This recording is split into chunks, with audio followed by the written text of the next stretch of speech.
Au moment où nous allons ouvrir la Bible, je vous invite à prier. Nous allons lire 2 passages de l'Écriture. Seigneur, que ton Esprit nous donne d'y entendre ta parole pour nous aujourd'hui.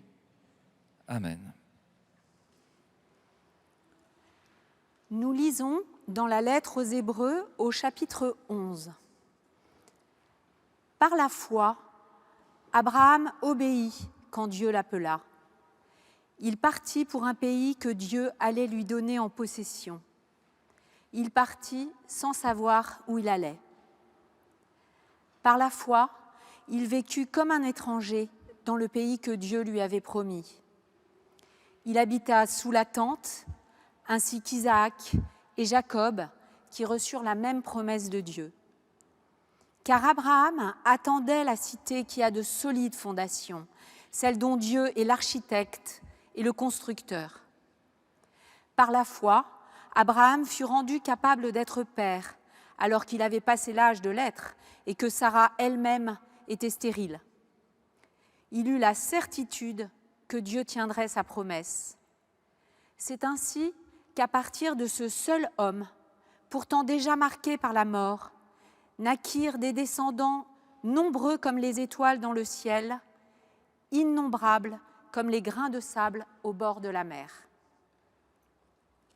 Je vous propose de lire maintenant un verset de la lettre de Jacques au chapitre 2, le verset 23.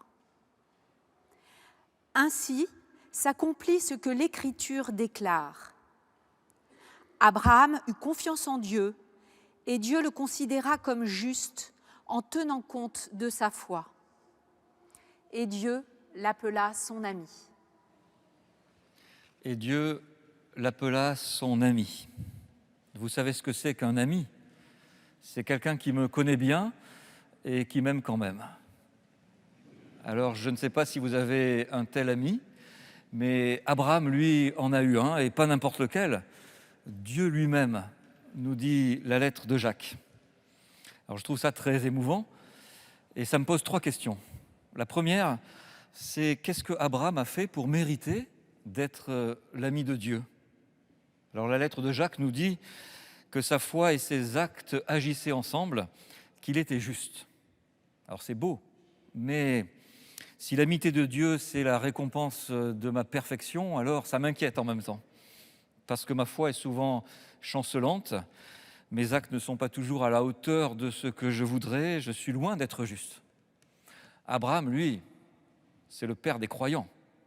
La lettre aux Hébreux nous dit qu'il obéissait à Dieu, avec un verbe qui veut dire écouter, être attentif. Son histoire, pourtant, dans le livre de la Genèse, nous montre qu'il n'était pas un super-héros.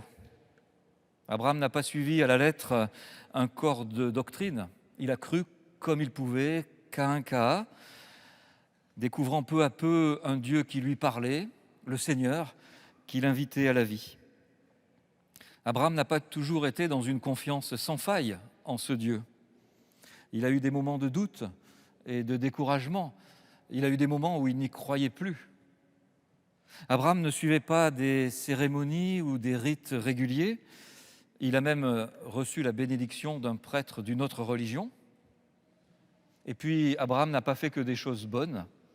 Il a plusieurs fois pris des initiatives malheureuses, tout seul, qui ont fait du mal à lui ou à d'autres. Bref, Abraham n'était pas ce qu'on appellerait un super croyant, aux convictions solides ou à la morale irréprochable. Si il était juste, c'est parce que Dieu l'avait rendu juste, bien ajusté à lui. La lettre aux Hébreux nous dit qu'il était un être humain qui marchait sur une route inconnue, qui vivait comme un étranger, qui habitait sous la tente. Enfin, il était précaire et fragile, comme moi. Si Abraham était l'ami de Dieu, c'est parce que Dieu le connaissait bien et qu'il l'aimait quand même. Alors je trouve que c'est une bonne nouvelle pour moi qui marche aussi comme Abraham sur une route humaine un peu quinca. Je peux moi aussi être l'ami de Dieu et pas au bout d'une quête de perfection religieuse ou morale, mais simplement parce que Dieu me considère comme son ami. Et là, j'ai une deuxième question. À quoi ça sert d'être l'ami de Dieu ? À quoi ça sert si c'est pour être enfermé dans une religion qui ajouterait à ce moment-là des règles, des rites, des normes ? Là encore, l'histoire d'Abraham est importante pour nous, parce que Abraham, pour lui, l'amitié de Dieu, c'est quelque chose qui le rend libre, qui le porte, qui lui donne confiance. C'est ce mot confiance qu'on trouve d'ailleurs dans la Bible pour dire la foi d'Abraham. Confiance, c'est un mot de relation. La foi, ce n'est pas d'abord croire que, c'est croire en. Je crois en toi, c'est sans doute la phrase la plus forte qu'on puisse dire ou recevoir. Abraham eut confiance dans le Seigneur. Cette phrase se trouve dans le chapitre 15 du livre de la Genèse, un livre qui est écrit en hébreu. Et en hébreu, croire, avoir la foi, c'est le verbe aman. C'est ce qui a donné par exemple le mot amen que nous disons à la fin de nos prières. Aman, c'est un verbe qui évoque ce qui soutient, ce qui nourrit, ce qui porte. Abraham eut confiance dans le Seigneur, il s'est senti porté par Dieu. Et ce verbe apparaît là pour la première fois dans la Bible, à un moment où c'est Dieu qui a l'initiative. Il fait alliance avec lui de manière unilatérale, de manière inconditionnelle, définitive. Abraham va continuer à marcher sur une route difficile, mais désormais il est porté par Dieu qui croit en lui. Car c'est d'abord Dieu qui croit en Abraham, qui lui fait confiance. Et ça, je trouve ça absolument extraordinaire. La foi, c'est d'abord celle de Dieu en moi, en vous. Je crois en toi, nous dit Dieu à chacun de nous. C'est essentiel dans la vie de savoir que quelqu'un me fait confiance à tel point que je puisse avoir confiance en moi et développer des relations de confiance avec d'autres. Et c'est possible. Nous qui nous retrouvons dans ce temple, nous savons que nous pouvons nous retrouver régulièrement pour partager autour de la parole de Dieu, pour développer entre nous une vraie fraternité, pour nous engager ensemble pour un monde plus juste, pour parler à Dieu comme à un ami. C'est ça la prière. Et nous le vivons ici joyeusement et librement, parce qu'au cœur de notre foi, nous avons la certitude d'une parole qui nous est dite par Jésus, qu'il a dite à ses disciples, « Je vous appelle amis ».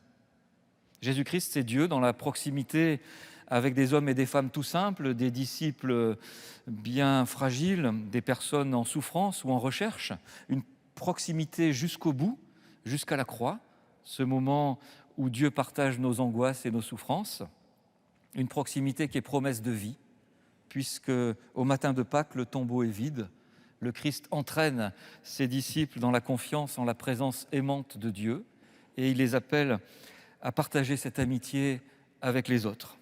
Oui, en Jésus-Christ, Dieu nous connaît et il nous aime quand même. Et là, j'ai une troisième question. Si je peux, moi aussi, être l'ami de Dieu, parce que Dieu le veut, si cela est source de joie et de confiance, alors pourquoi attendre ? Cette question, je la dépose ici, maintenant, pour chacun, pour chacune de nous, pour que nous puissions dire « Amen », c'est-à-dire le mot de la confiance d'Abraham. Pas le mot de la fin, mais le mot du départ, le mot du chemin, le mot de l'amitié, notre mot aujourd'hui, le mot de celle qui accepte l'amitié de Dieu. Amen.